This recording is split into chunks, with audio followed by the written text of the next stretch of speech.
로잔느에서 아버지에게 편지를 했더니 아버지는 내 짐을 붙여 보내고 여러 가지 훌륭한 지시를 해 주었다. 나는 더 좀 그것을 잘 받아들여서 내게 도움이 되게끔 했어야 했다.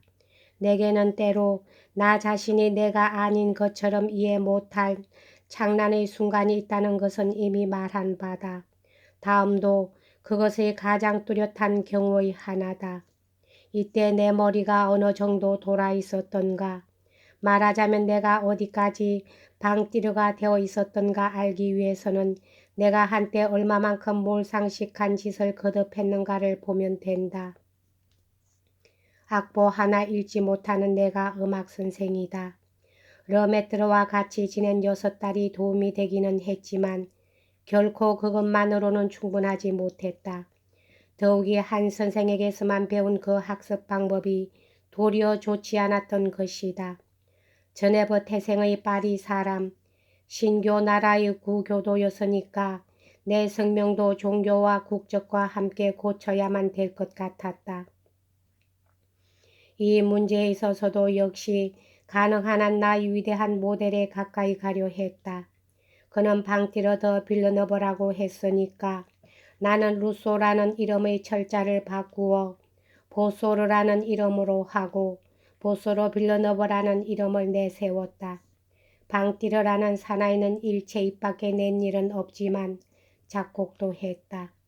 나는 하지도 못하면서 작곡을 한다고 큰소리 쳤다.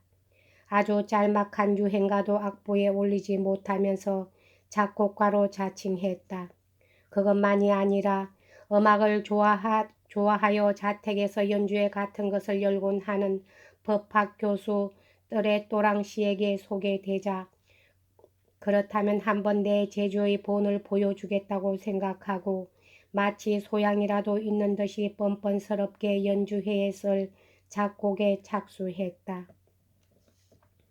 이 훌륭한 작품에 꼬박 2주일을 소비해서 정서를 하고 각 파트를 배당하고 하면서 마치 화음의 걸작이라도 만드는 듯이 자신만만하게 그것에 몰두했다.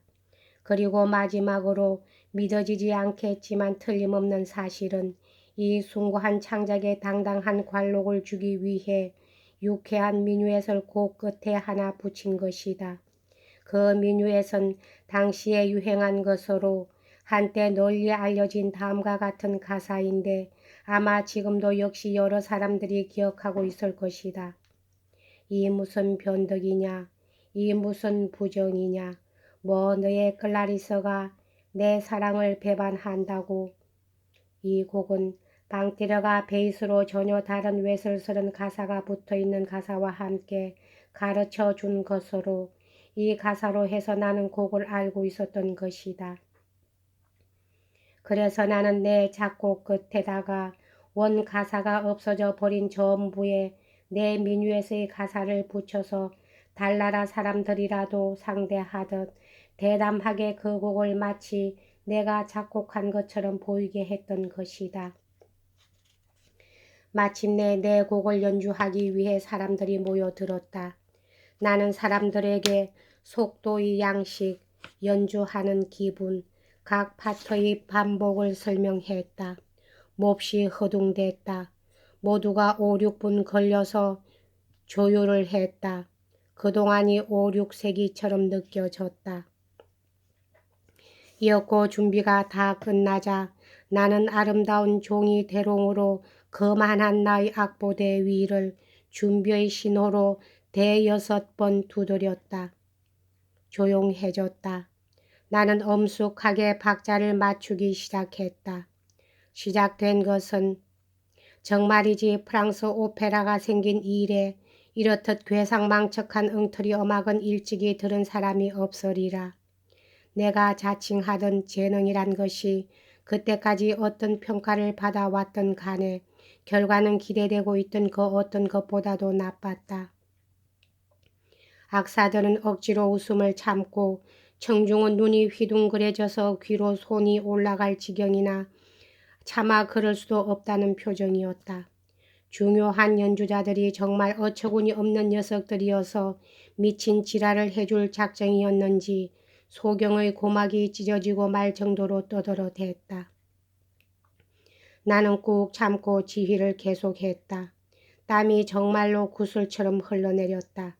그러나 부끄러운 생각에 꼼짝을 못하고 나 혼자 도망을 칠 수도 없었다. 그러한 나에게 면박이라도 주듯 주위에서 청중들의 귓속말이 들려왔다. 아니 오히려 내게 들으라고 쑥덕거리는 소리였다.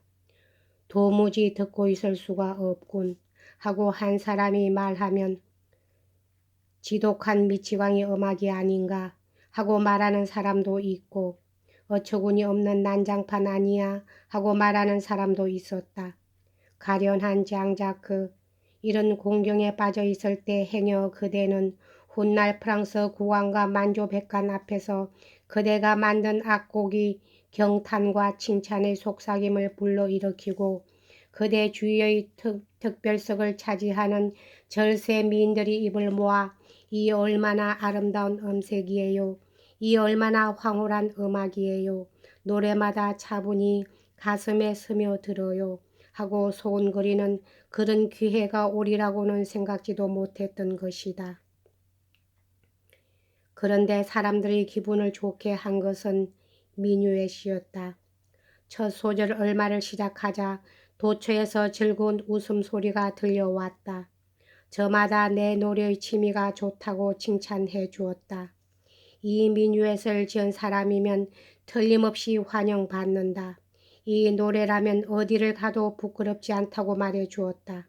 나의 부끄러움은 말할 것도 없는데 그것은 당연한 보답이란 것을 여겨 새삼 털어놓을 필요도 없을 것이다. 이튿날 연주자의 한 사람으로 리똘이란 자가 찾아왔는데 내 성공을 축하한다는 헛인사도 할 줄 모르는 고지식한 사나이였다. 자신의 어리석은 행위에 대한 심각한 감정, 이러한 궁지에 빠진 치욕과 후회와 절망, 커다란 고통 속에 꾹 마음을 잠겨놓는 어려움, 나는 생각다 못해 그에게 털어놓고야 말았다. 나는 눈물을 주룩 흘렸다.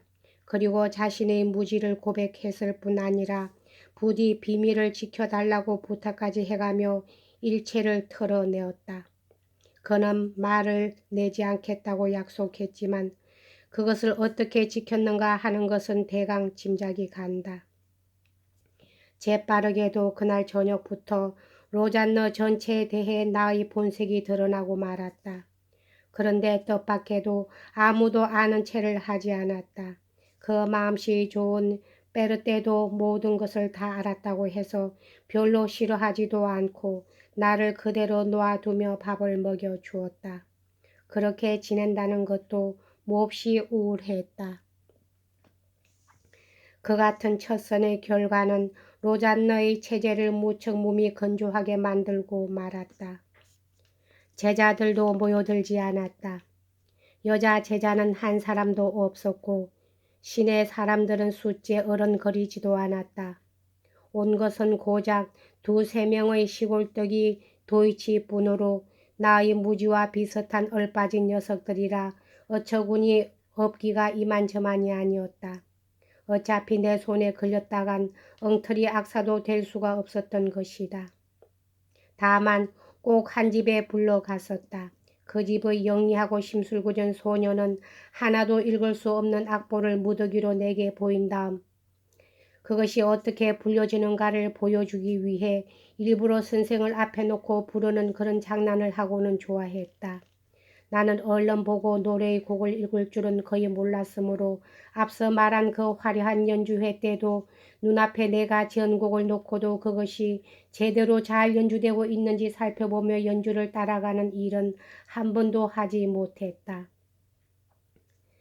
그런 굴욕 속에서도 그 아름다운 두 여자 친구들이 가끔 보내오는 편지가 무척 감미로운 위로가 되고 있었다. 나는 항상 여성 가운데서 커다란 위로의 힘을 발견해 왔으므로 시리에 빠져 있어도 누군가 정다운 여인이 내게 관심을 가져준다고 느끼는 것처럼 슬픔과 괴로움을 달래주는 것은 없었다. 그러나 이 편지가 오고 간 것은 그 뒤 곧 그치고는 그대로 되살아나지 못하고 말았다. 그것도 내가 나빴던 것이다. 주소를 옮길 때 알리는 것을 게을리했다. 게다가 내 일을 줄곧 염려해야 하는 필요에 쫓겨 이어코 두 여자친구를 아주 잊어버리고 말았다. 여기까지 하겠습니다.